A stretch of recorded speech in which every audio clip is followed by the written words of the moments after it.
Oi, oi. It is basically the start of the National Hunt season. I'm excited.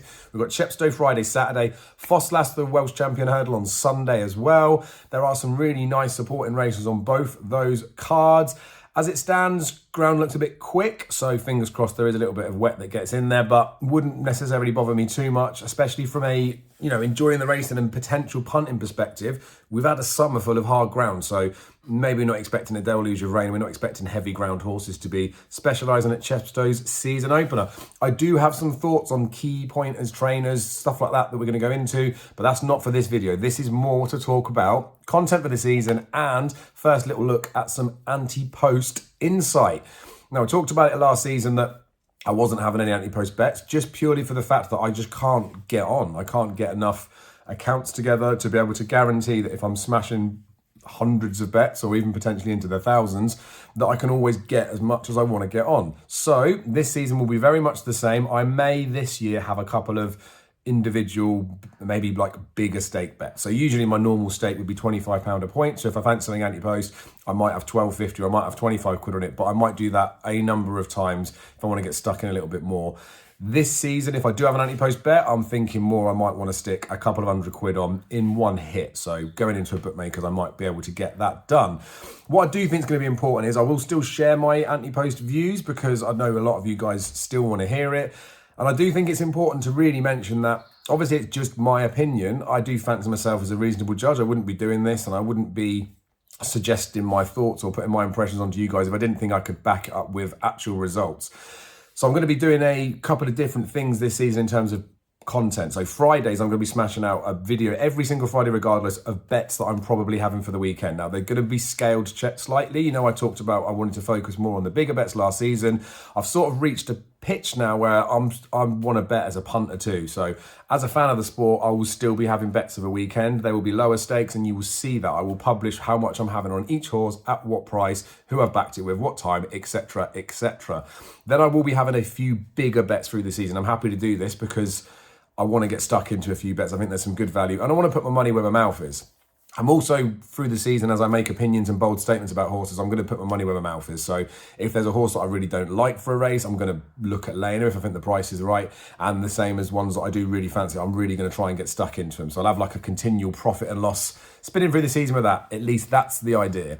Then Mondays and Tuesdays will be similar-ish content to this. It's either going to be a look towards Cheltenham, it's going to be a look towards a big meeting that's coming up, whether it's the Ladbrokes Winter Carnival, whether it's Down Royals season opener, whether it's the Dublin Race Festival, whatever they are. And Monday, Tuesday will be something that's coming out. Obviously with the Irish meetings, probably more likely to be Tuesday because we need the weekend entries.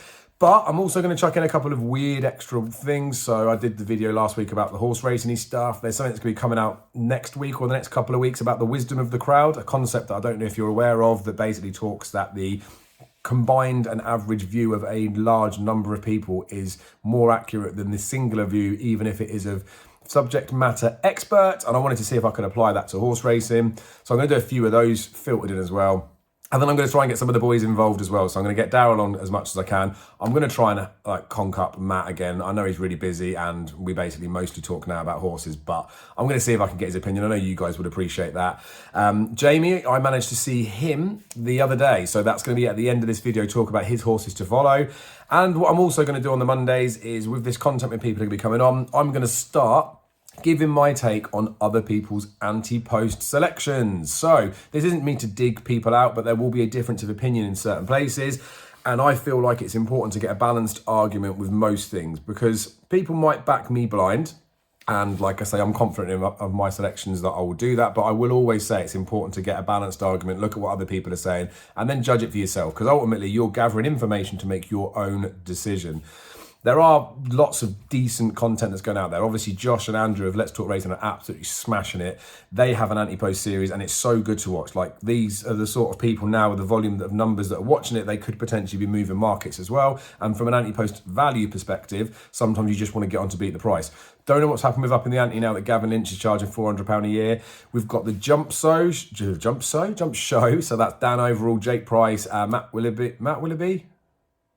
Willow Racing. I don't know what his first name is. Sorry about that. But they're doing the jump show, so that's another decent one. Dan obviously won Racing TV. Jake Price, I'd always said that Jake's a proper judge. I like the layout of his stuff on Twitter as well. So those three lads will be putting some good stuff together. But again, there's some things, and this isn't to knock anyone, but I have a difference of opinion in certain bets that will come up, the same as they would probably do that for me as well. So I'm going to be reviewing if they've put up bets from the previous week.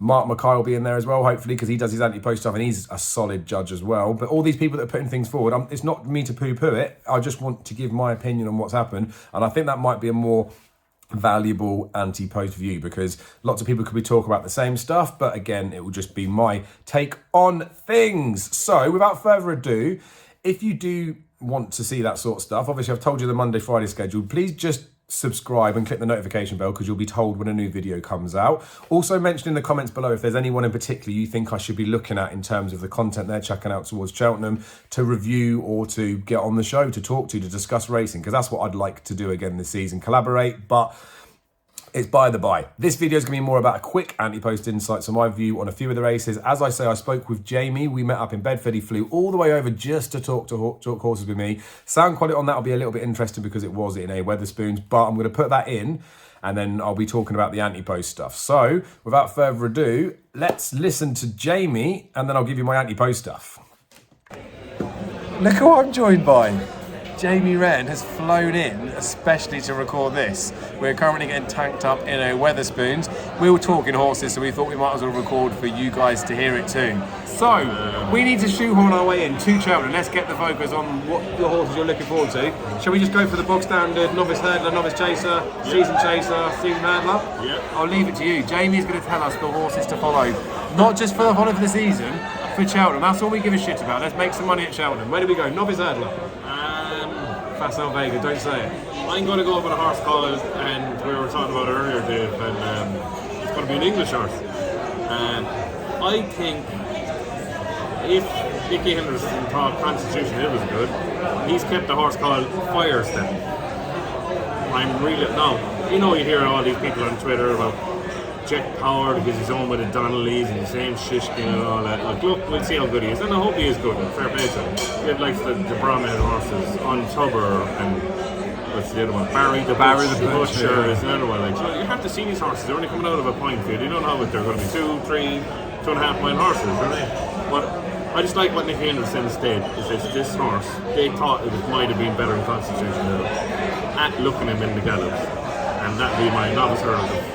For the year is Firestep. Nice. Okay, so novice hurdle is nailed. I don't have anything yet, guys. I've not really looked at it enough. I mean, I have a few, but I don't want to say it yet. Novice chaser? Sir Gerhard. Wherever Sir Gerhard runs, if it's the Arca, the Turners, he will win. He's just a Cheltenham horse.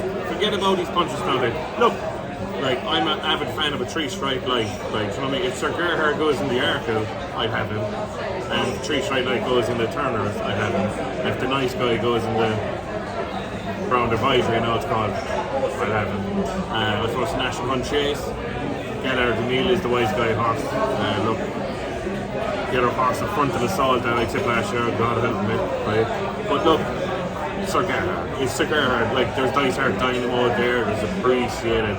But it doesn't matter what it is. Sir Gerhard is a great horse. So have you got no doubts that he might stay hurdling another horse for Willie to stick in the champion hurdle? No, he's ball bound to stay for that. So I'm the same as you. He's 100% going to be a chase this season. So we can crop that and get it wrong when he's entered in some sort of dodgy hurdle. So we've got the two novices. Any more novices you want to throw under the hat just for the sake of it? I suppose I kind of mentioned them all there, Dave. There's two horses, I suppose, dark horses. You don't know where they're going to go. One who was second to John Bonnet, Aintree, El Fabiola. And the other horse didn't run to, he was pulled up in Aintree.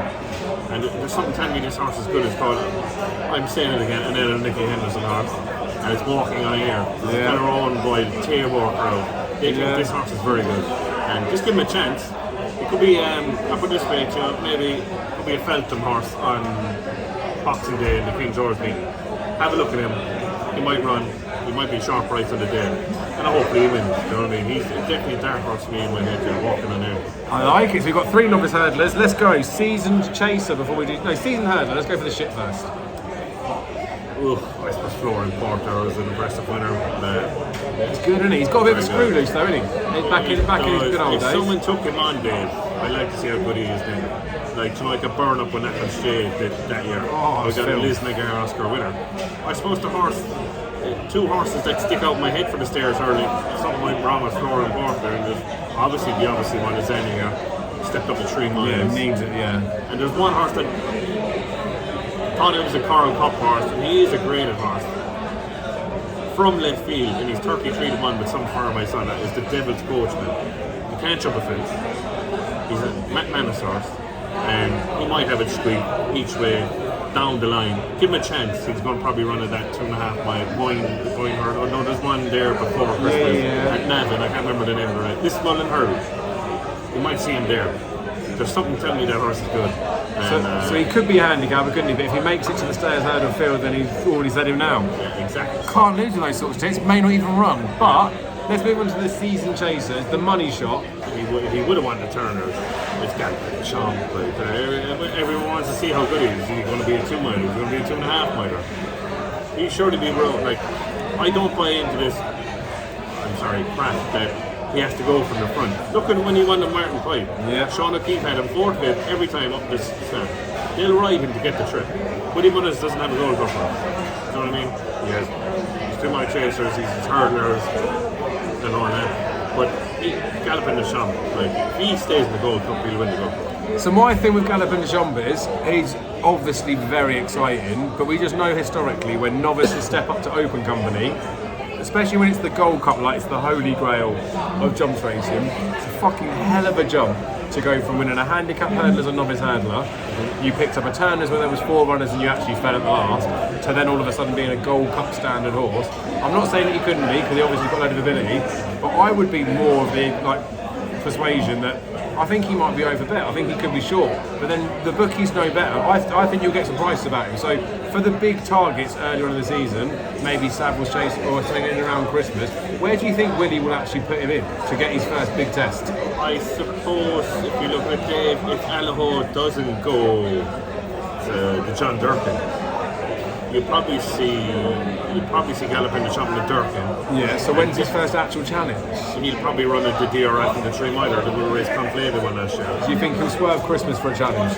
Could do, you know what I mean? Could do. Running an album photos race Tremor on New Year's Day? Could do that. I don't think so, but if Allaho goes in the King George, he'll go Durkin, and then he'll go to the Irish Gold Cup at Dira, and then try him at they have to go for it. He's good enough, in my opinion. He is good enough. My problem with that Blue Tsar last year, and we talked about last year after the Betford, they went slow. That Blue Tsar has 2 mile speed, right? They went so slow in that Gold Cup.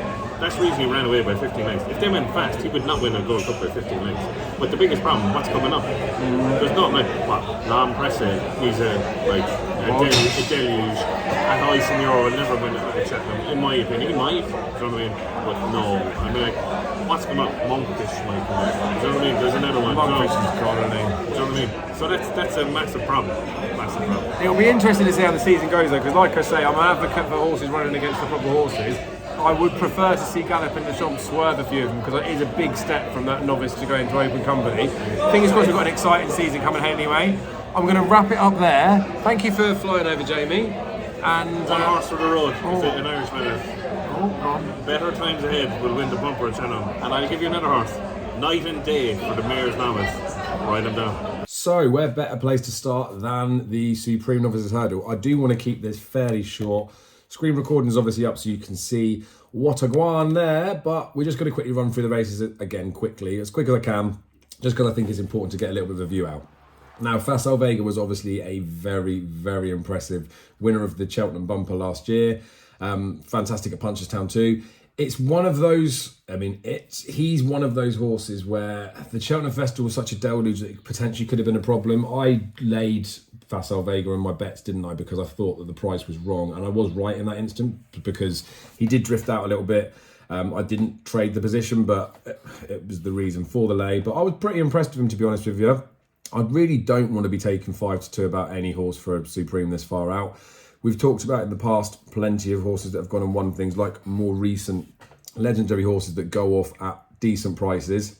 I know we've had the holes out there where we've had like an appreciated that just goes in and it goes in at a short price, but not interested this far out to be back in anything in the Supreme market.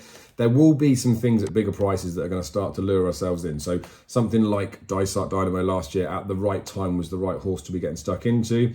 I would rather just sit and wait for the time being. I will still never forget the time that when Valtor beat the Tullow Tank and Valtor was 12-1 for the Supreme literally a couple of months before. They're the sort of bets and the sort of time I feel like we maybe want to start getting stuck in, but as it stands for now, Fatso Vega is going to go out and do things on the racecourse that are going to be impressive. And if you took Fatso Vega out of the picture, imagine there was an injury or a setback, which I wish you don't want to see, but imagine there was, the rest of the market will potentially reduce slightly, but I still don't think the picture gets any clearer in terms of which of those horses in behind would be the standout horse. So as it gets there, and as we talk about anti-post punting, really you want to get a couple on your side. And as it stands at this moment, I just don't think the Supreme Novice Hurdle is a race to even be talking about, despite the fact I've just spoken about it. Now, when it comes to the Arkle, I did my piece at the beginning of last season about a few maybe potential points of advice where I said that just be very cautious of the old sibling hype. Now, John Bon was, he was an okay winner at Aintree. I do think that El Fabiolo threw the race away. I do feel like maybe John Bon and El Fabiolo might be a bit more like the Aintree type horses. But as it stands, we think that John Bon is going to be Arkle bound. We obviously know that Duvan went and did the business. We haven't seen John Bon jump a fence. We haven't seen any of them jump a fence. But Nicky Henderson does tend to get the best out of his novices when they go chasing.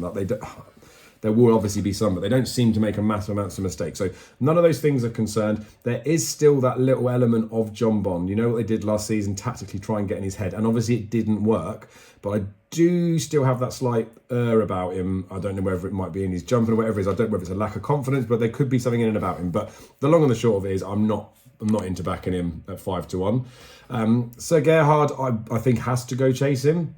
Again, in terms of what trip he's going to sort of go out, I don't really know, but I would think Sir Gerhard's got every chance of making it into a decent chaser. And we know with Willie Mullins historically, may not have panned out so recently, but we know he's pretty good with Arkle type horses too.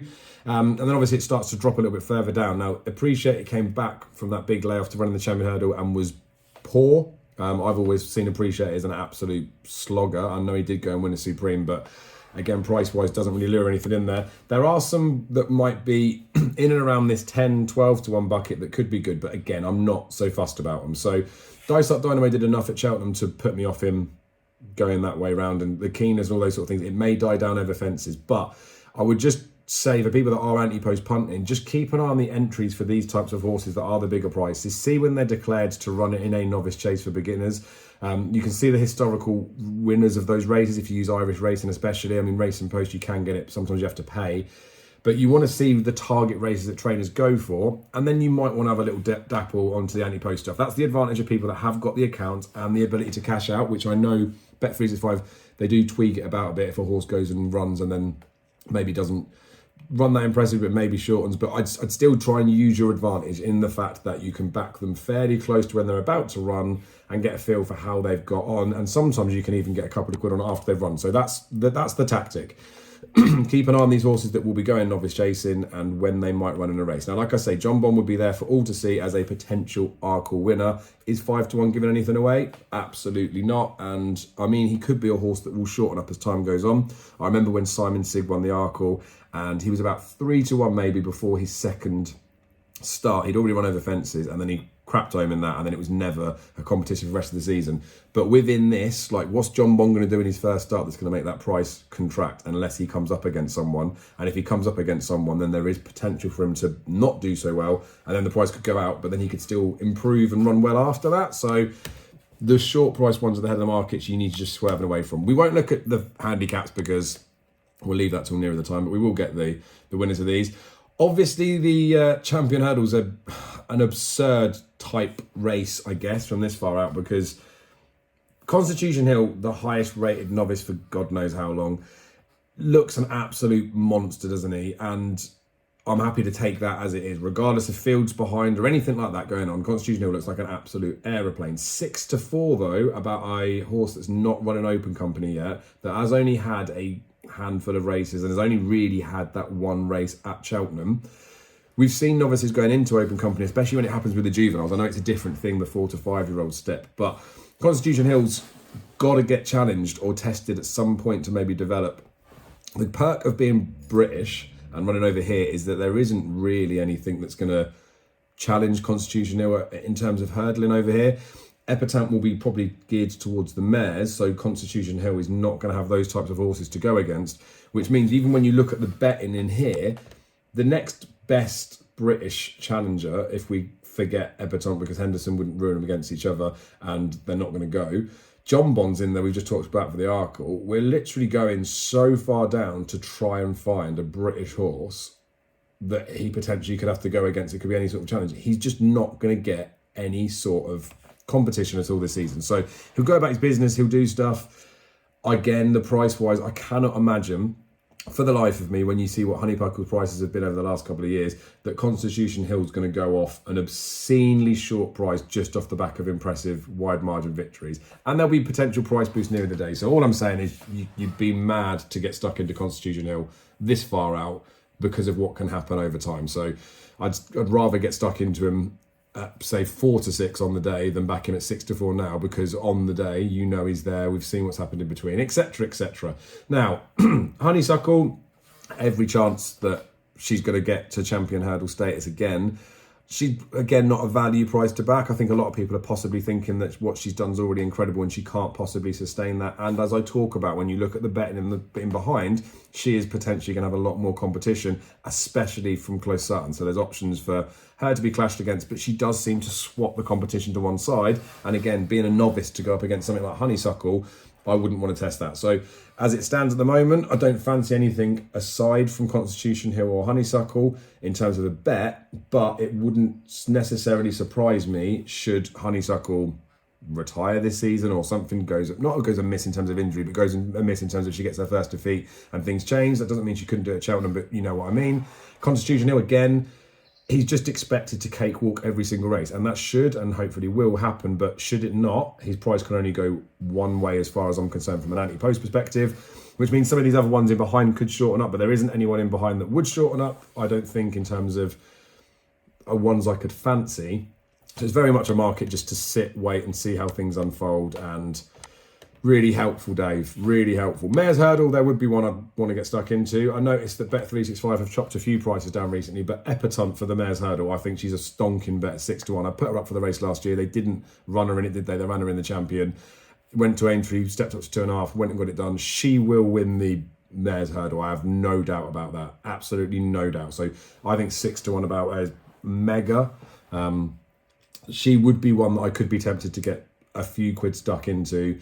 She has obviously had that back issue in the past, so that's a slight caveat and a slight worry with it. But yeah, she's one I'm borderline tempted to have a couple of quid on, because I don't rate anything in behind. I do love Echoes and Rain as a horse, and I think she's got a bit of a chance. I know she didn't do so well in the mares last year, but I do think that she's maybe potentially going to develop into something that could be close. But yeah, I think Epatante at 6 to 1's probably a stonking bet, to be fair.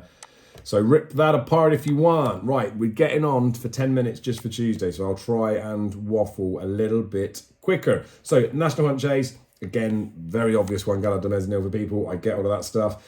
Again, they're from an anti-post perspective, there's lots of these horses that look the obvious ones. They're bigger prices. You sort of should get stuck in at the start of the season, but I don't know whether 6 to 1 is really enough to lure me in. For a horse that hasn't really ever jumped a fence properly, and we're sort of not speculating, but Willie hasn't done so well, apart from Statter last year in the race, has he? Recently, for ones that are the most obvious horses towards it. So will be a race that I have an opinion for. Won't be a race that I want to have an opinion in just yet. I want maybe some more trainer information, and we'll see what goes on with it. But there will be something that will come up, I would imagine, in the next few weeks or couple of months that I'm going to want to get stuck into a National Hunt Chase.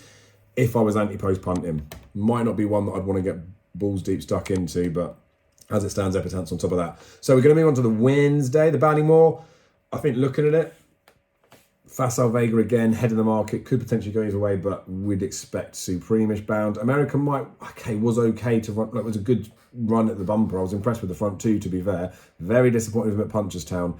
And for me, single figures about him is on the basis that Fatso Vega's not going to go. He's almost priced up as though Fatso Vega definitely doesn't go in this race, which, like I say, we think Fatso Vega won't go here, but we don't know that for a fact. So anything single figures for a novice at Cheltenham, especially a novice hurdle, is going to be just fundamentally probably a little bit short. I do see him as maybe an obvious one. I just think there's going to be stuff in behind, and he's likely to go in a particular route that will suit Gordon Elliott, like your Sam Crows and your Envoy Allowance. He's probably going to pick up some victories, but I know that he's going to be challenged and something at some point. Like, I know he's going to get a hard race at some point, so I can't see his price contracting considerably in the short term, but I could be wrong. And I think there will always be that element of, will Fatso Vega go here or Supreme, and until he's been out and it's sort of real been confirmed, I think the market speaks for itself. Gaelic Warrior Redemption Day, James's Gate, Champ Cardi. Again, these are all horses that Willie Mullins has got. It's ridiculous. He's just got an absolute battery of them in behind. But we have seen over the years there has been some sort of left field horses that might come up. So again, as it stands, wouldn't be a race I'd want to touch with a barge pole, but I can see why some people do want to get invested. Brown Advisory, Novices Chase, of course, it depends on what horses are doing this season. Nice Guy looks like an absolute monster. He would be a waste of a horse if he didn't go chasing. I will still cast myself back to Monkfish was 10-1 at the start of the season before he won his RSA. I know the Nice Guy's been more impressive. I think 5-1's offensive for this far out. And that's the thing to remember. It might look good come the day, but it's still massively short. Even the ones that are in behind are terrible. Like, look at John Bon, favourite for an Arkle, and then he's 14s for a 3-mile chase. Absurd, not interested. We'll get stuck into that one at a later date. Then if we look at Champion Chase, I think Shishkin will do an Ergamine on some better ground. Obviously, if the ground comes up bad, Shishkin's got no chance like he didn't last year. So I'm still Shishkin camp, to be honest with you. One thing I will want to draw you to is something I'll probably come on to at another point, is if you look at the prices for this race, Ergamine's 5-2, Shishkin's 4-1, Fernie Hollow's 8-1. Squeeze ourselves down a little bit. Grenadine there at 25. We know Sandown's probably his epitome of the season. We talk about the Gold Cup for the horses. Well, we know that Grenadine's probably not going to be a Champion Chase horse. When it comes to the Tingle Creek, Ergamine and Shishkin probably aren't going to go there. Fernie Hollow is 14s to win the Tingle Creek. Now, we know Willie Mullins does send a horse over for it. We don't know where Fernie Hollow is going to fit in terms of the season, but Ergamine is going to take precedence, I think, for Ireland. Gentleman to me, I think, will take precedence for racing in Ireland. I feel like Fernie potentially could be the horse that comes over for a Tingle Creek. So I wouldn't be getting involved now, but he's 14s or maybe even 16s. That's my take on where I think there could be a bit of a price plot. See, that's the sort of thing you want to keep your eyes and ears peeled for. If there's any suggestion or inkling that he might come over for the Tingle Creek, that price is going to tumble in it. But in terms of the actual Champion Chase, I think Shishkin could reverse the form, but obviously remains to be seen. I would not be getting stuck in. Let's move on. Cross Country Chase, I can't be bothered to do it, but I do think Delta White's going to be the one. Champion Bumper, I don't even know why I've clicked it because it's irrelevant. It's so far out. There's lots of horses. They get talked about a lot on Twitter that potentially are going to go here. Just leave it. Leave it all out. Get stuck in later. And I know people were back in America Mike before off the back of what trainers are saying. You got burnt when it comes to Cheltenham, didn't it? And I know people about Fatso Vega miles in advance. Can't be doing it with me. Leave that race alone for this far out. Now, Turners. This is a race where, again, as the time goes on through the season, you maybe have the horses that could be Arkle horses or the RSA horses. That would be their precedents in previous years. Do you think we do have some horses that are targeted specifically for the mid-trip ones? I do look at a horse like Time Hill as that. I don't want to be mean to the winners of the Turners because we've had some legends. Like last year would have been insane if Gallop and Jump hadn't have tipped up. But we do get some substandard ones. I do think when you look at this list of novice chasers that are dotted in here, I don't really see a whole abundance of them being absolute worldy superstars for years to come down the line. Now, Sir Gerhard comes alive at Cheltenham. Sir Gerhard, I do think could be Arkle, but could be Turners. So I get the price discrepancy in that. I think Time Hill could be a shout. I know whether he's actually got the size and scope to do a fence, but I don't know. I could imagine him being a sort of relatively fancy one. But again, the price is terrible. There's nothing that would want to get stuck into there. And especially a race where we don't know where the horses are targeting. If you look at these top ones, and I'm being flippant to pick the shortest prices, we've got 1, 2, 3, 4, 5, 6, 7 single figure priced horses anti-post for this race. Avoid it like the plague is all I would say. It's just an absolutely pointless one to start getting stuck into, because you can have an opinion, you could put some like Dreamweavery multiple bets on, can't you? But leave her alone. Ryanair Chase, Allaho. I mean, it's fairly simple, isn't it? I think he'll do this. The crucial thing will be King George, won't it? And obviously what he's done in the Ryanair to go and win back-to-back. If he goes and wins the King George and for whatever reason puts a bit of a gap between them, they could argue that you could argue that they could have a tip at a Gold Cup, because sort of why not? Now I know the owners have got a Plutard, but he's a winner of the Ryanair, that's without doubt. I wouldn't want to be getting stuck in at 7-4 this far out, just for normal issues that could happen throughout the season and even variants and all those bits and pieces. Like he'll win, but I don't see a bet in the race. Stairs hurdle, I still love Florin Porter. Again, maybe wouldn't be a bet, but we're probably getting a price about him because he's a bit with a quirk. I do feel like Jamie mentioned it too, that he's a horse that could get beat tactically, but we'll have to see how things go through the season. There isn't really anyone in behind that, again, jumps out as a big price for me to back, other than the horse, again, that Jamie mentioned. Zanahiyr is a 20s poke for the Stairs hurdle. It is literally, it's a poke, it's a punt. Because it's top price with Bet365, we have got the option for cashing out. He'd be the sort of horse, if I could be back in Antipost and getting a few quid on, dotted about a few accounts, he'd be on the books, 100%. 20 to 1 Zanahiyr for a Stairs hurdle is obscene. He could be a very, very good 3-mile hurdler. And I think that's the route they're going down. Like, I'll be 99% sure that's the plan, to stay hurdling and to aim for that. So I think that's a price. I think 20s is fair. Mayor's Novice Hurdle, a horse with no name, the one that comes second for Nicky Henderson, wins as far as I'm concerned. I know we know Willie Mullins does so well in the race, but 14's about that isn't bad either. So if you did fancy a little novelty bet, stick that in with Epiton and Zanahiyr for the Stairs, just for the crack, really, just for a bit of bounce, isn't it? Can't be bothered to look at the Triumph Hurdle because it's too far out in terms of knowing what could be what. I do love the Maiden at Christmas and then the Spring Juvenile. I feel like that's the best pointer, and it proved again this year that was the case. Albert Bartley, you'd think I'd have an opinion on this because I do love the Spud, don't I? But I like a bit of 2-mile pace. I don't know where horses will go. And again, looking at the betting, it is a bit of a minefield. You can see this is what a novice hurdle probably should be more like. 16 to 1 bar. Like it should be 20s and all those sorts of prices. We'll find some value as the season goes on there. Of that, I have no doubt. And we know you can sometimes get stuck in a bit nearer the time too. But there's lots of horses that were potentially hyped as bumper horses that didn't really do it, that I feel like could come out and do some bits. So a race to leave still a little bit later on, but I have no doubt there will be something that I could like in that race as we get to it. Now we've got Gold Cup. I'll struggle to pitch anything in here because it's a wide open one, and I'd always feel like it even until the day. Like I'd happily wait till the day to back in a Gold Cup. Galloping Deschamps could be a monster, couldn't he? I don't think Bob Ollinger's that good over a fence, so what he was beaten by a fence, we don't know, but does his own bits, doesn't he? Monster, a Plutard monster. Like I say, the only potential one would be Allaho to step up from the King George, but then you rely on him doing some bits. I don't think Lahon Presse on the better ground would do it. I think Ahoy Senior needs to improve his jumping, but he was a novice last year, so that could happen. But again, I'm not taking 10 to 1 about a horse that got done in an RSA. And I know that's not always the pointer towards it, but I don't want to take that sort of price. I think we'll probably leave it there. Mayor's Chase, maybe Eddie May will just go and dot up again, but that's as much of an insight I want to give to the Antipost markets. I appreciate that you guys are all getting quite excited now the racing's out. So like I say, Mondays, Tuesdays, another video will come out. Fridays, I'll be giving out some tips and bets for the season.